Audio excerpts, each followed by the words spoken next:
हाजीर हो, हाजीर हो, हाजीर हो. शेतकऱ्यांना न्याय, शेतकऱ्यांना न्याय, शेतकऱ्यांना 8 तास वीज, शेतकऱ्यांना.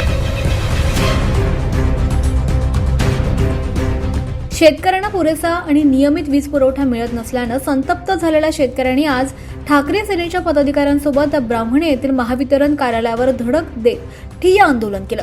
निवेदन स्वीकारण्यासाठी संबंधित अभियंता वेळेवर उपस्थित नसल्यानं संतापलेल्या शेतकऱ्यांनी थेट अभियंत्याच्या दालनातच ठाण मांडत जोरदार घोषणाबाजी केली.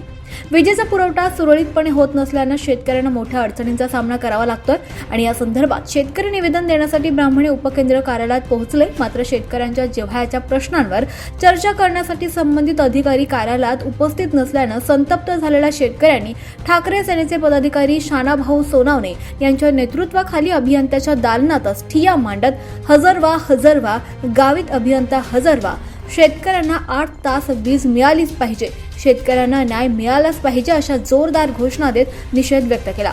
तब्बल 1 तास उशिरानं अभियंता कार्यालयात दाखल झाल्यानंतर वातावरण चांगलंच तापलं. यावेळी शानाभाऊ सोनावणे यांनी अभियंत्याला चांगलंच धारेवर धरलं.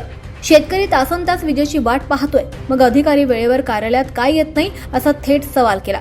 या प्रश्नांना उत्तर देताना संबंधित अधिकाऱ्यांची चांगलीच तारांबळ उडाली. तुम्ही किती वाजता येत आहे? नाही साहेब, माझं काय म्हणणं आहे, हे शेतकरी पूर्ण त्रस्त झालेले आहेत आणि हे 1 तासापासून इथं येते. यांची 9:45 आता म्हणजे लाईट जाईल, लाईट येईल शेतकऱ्यांची. ते शेतकरी 10 वाजेपासून का आले की तुम्ही 9:30 9:45 10ला त्याला तुम्ही उपलब्ध होणार बा, तुम्ही भेटणार बा, म्हणून शेतकरी इथं येऊन थांबलेले आहेत. आणि तुम्ही चिमठाण्याला जाताय. आणि मला एक सांगा साहेब, शेतकऱ्यांचं काय म्हणणं आहे, तुम्ही 8 तास देत होते 6 तास केली. 6 तासामधून पण जर फॉल्ट झाला तर 3 तास कापून घेतात. मग जगणार कसा? आणि यांची रोपं लावली गेलेली आहेत, कपास लावला गेलाय साहेब. आता या शेतकऱ्यांनी, तुम्हाला माहिती आहे शेतकऱ्यांची तुम्हाला पगार आहे साहेब, तरी तुम्ही वेळेवर येत नाही. त्यांना एवढी चिंता आहे. मला बोलवलं त्यांनी धुळ्याहून लवकर की भाऊ मी 11ला येणार होतो मी पण, तर म्हणे आम्हाला 11:45 लाईट येते भाऊ, म्हणे आम्हाला पाणी ओलायचं आहे, तुम्ही लवकर या. आम्ही लवकर आलो साहेब. पण तुमची ड्युटी आहे, तुम्ही पगार घेता आणि पगार तुमचा आमच्या या गरिबांचा पगार येतो. या गरिबांचा कष्टातनं पैशातनं तुम्हाला पगार मिळतो साहेब. तुमचं कर्तव्य आहे. पहिले यांचं समस्या सोडून तुम्ही तिकडे जायला पाहिजे ना साहेब. यांनी फोन केले का नाही तुम्हाला? काल संध्याकाळी पण फोन केले ना तुम्ही? फोन त्यांचे ब्लॅकलिस्ट केले. त्यांचे फोन सुद्धा तुम्ही ब्लॅकलिस्ट केले. असं नका करू. शेतकऱ्यांच्या जीवाशी असं खेळू नका साहेब. यांनी मला माहिती आहे व्याजाने पैसे उचललेले असतात, उसने आणलेले असतात आणि ते बी आणतात, खतं आणतात आणि रोपं लावतात आणि ते आता जळण्याच्या मार्गावर आहेत. काय चाललंय हे? तुम्ही जर म्हणजे शेतकऱ्यांची मागणी काय आहे, जे 8 तास नाही, तुम्ही आता 6 तास केली का 8 तास आहे तुमची? 6 तास, मग ती पण तुम्ही प्रामाणिक देत नाही ना, ती पण पूर्ण देत नाही ना. आणि तुम्ही असं करा ना, एप्रिलला बोर्ड लावून द्यायचं. मार्च एप्रिल मध्ये बोर्ड लावून द्यायचं की शेतकऱ्यांनी कुठलेही रोपं लावू नये, आम्ही लाईट देणार नाही, असं राहील. नाही लावणार बिचारे, कर्जबाजारी होणार नाही. शेतकऱ्यांच्या जीवाशी खेळताय तुम्ही. बरोबर, सरकार खेळताय तर तुम्ही पण खेळताय. अधिकाऱ्यांनी तरी अशी करू नये. तुम्ही वेळेवर यायला पाहिजे की नाही? तुम्ही वेळेवर नाही येत साहेब. इथं तुम्ही कोणासाठी येत? तुम्ही कोणासाठी येत? तुमची नियुक्ती कोणासाठी इथं? तुमची नियुक्ती कोणासाठी इथं? नियुक्ती कोणासाठी तुमची? शेतकऱ्यांसाठी. माझ्या शेतकऱ्यांसाठी तुमची. पहिले शेतकरी हा जगाचा पोशिंदा आहे. पहिलं नाव शेतकऱ्यांचं घ्यायचं, ग्राहकांना मला माहित नाही. पहिले शेतकऱ्यांचा. शेतकरी हा जगाचा पोशिंदा. तुम्ही आम्ही जो खातो ना, 4 व्हीलर मध्ये फिरतो ना, यांच्या जीवावर. हे एवढं लक्षात ठेवायचंय. मग शेतकरी जर इथं जर येणार आहेत, तुम्हाला कालचे फोन केलेत, तुम्ही येऊन थांबायला नको? थांबायला पाहिजे की नाही?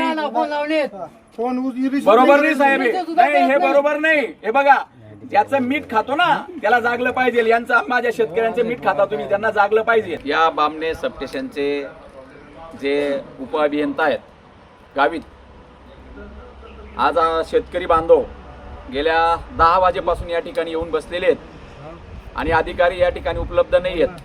अगोदर शेतकऱ्यांनी फोन लावला तर मी आज ड्युटीला येणार नाही असं सांगितलं, परंतु मग शेतकऱ्यांचे मला फोन आले की आपण आम्हाला मदत करावी, सहकार्य करावं आणि या ठिकाणी यावं, म्हणून मी या ठिकाणी शेतकऱ्यांची बाजू मांडण्यासाठी आलेलो आहे. तर शेतकऱ्यांना पूर्वी 16 तास वीज मिळायची 24 तासापैकी, नंतर 14, 12, 10, 8 वर आली, आता 6 वर आली. पण 6 सुद्धा व्यवस्थित देत नाही. 6 तासाची वीज सुद्धा 3-3 तास त्या ठिकाणी फॉल्ट काढण्यामध्ये. जर तुमचा फॉल्ट झाला तर 3 तास वाढवून द्यायला पाहिजे. एवढ्या सोप्या मागण्या आहेत. पहिले शेतकरी बिचारा पूर्ण त्रस्त आहे. डिझेल मिळत नाही, डिझेल जेमतेम घेतलं तर इकडे लाईट राहत नाही, म्हणजे शेतकरी उद्ध्वस्त होतोय. आणि अशा वेळेस हे माजलेले अधिकारी वेळेवर कार्यालयात येत नाही, शेतकऱ्यांना मदत करत नाही. या ठिकाणी गावित म्हणून अधिकारी, त्यांचा मी निषेध करतो आणि त्यांनी लवकर हजर झाले पाहिजे या ठिकाणी आणि तात्काळ या शेतकऱ्यांचे प्रश्न सोडवले पाहिजे. आणि नाही सोडवलं तर आम्ही शेतकऱ्यांच्या माध्यमातून शिवसेना उद्धव बाळासाहेब ठाकरे गटाच्या वतीने तीव्र आंदोलन करणार. मग ते काही परिणाम झाला तरी चालेल. आज तर शेतकऱ्यांची मागणी अशी आहे की एक तर वीज देऊ नका, आम्ही पेरणार तरी नाही, वीज बंद करून टाका, म्हणजे आम्ही रोपं लावणार नाही. रोपं लावले गेली आणि ती रोपं आता जळताय, म्हणजे आत्महत्या करण्याची वेळ शेतकऱ्यांवर येते. आणि अशी म्हणजे कुठं नेऊन ठेवला तुम्ही माझा महाराष्ट्र माझा देश, असा प्रश्न विचारण्याची वेळ आलेली. कारण आपण मागे जातोय. पूर्वी 18 क्विंटल कापूस यायचा, आता शेतकऱ्यांना 7 ने 8 ने 6 क्विंटल कापूस येतोय. पूर्वी खताची पिशवी 400ला मिळायची, ती आता 1200ला मिळते. बियाणे पूर्वी जर 2200 झाली. तर अशी अवस्था, म्हणजे एकीकडे महागाई प्रचंड वाढते, एकीकडे डिझेल मिळत नाही, डिझेल मिळालं तर लाईट येत नाही, म्हणजे शेतकऱ्याने करायचं काय. तर अशी अवस्था निर्माण झाली नाही. याच्यातच अजून या अधिकारी वेळेवर येत नाही. यांना 8 तास 12 तास 24 तास ड्युटी करायला पाहिजे शेतकऱ्यांसाठी, लाईटसाठी, आणि पगार घेतात. शेतकऱ्यांचे नोकर आहेत. शेतकरी येऊन बसले तरी तात्काळ तर यायला पाहिजे. अजून अधिकारी आलेले नाही. आता कमीत कमी 10:30 वाजलेले आहेत. 10 वाजेचा फोन केलेला आहे, अजून ते उपलब्ध झाले नाही आहेत. 24 लाईव्ह महाराष्ट्र न्यूजसाठी रतनलाल सोनावणे, साक्री.